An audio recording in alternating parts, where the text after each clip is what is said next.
पवन सिंह खेसारी लाल यादव के सपोर्ट आई भोजपुरी एक्ट्रेस त्रिशा कारमाद आपको बता दे।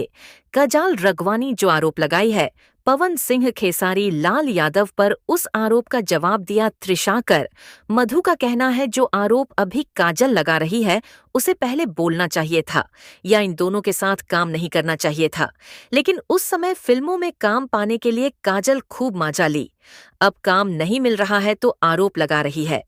और एक बात त्रिशा कर, मधु ये बोली, जब तक कोई लड़की चाहेगी नहीं तब तक कोई मर्द ऐसा नहीं कर सकता है। लड़कियां चाहेगी तभी कोई कुछ कर सकता है और काजल राघवानी उस समय ऐसा ही चाहती होगी तभी तो ऐसा हुआ है। अगर काजल इतना शरीफ होती तो उसी समय विरोध कर इन लोगों से अलग हो जाती। यानी कि त्रिशा कर, मधु के हिसाब से सारा दोष जो है काजल राघवानी का है। फिलहाल अपना राय जरूर दीजिए। धन्यवाद।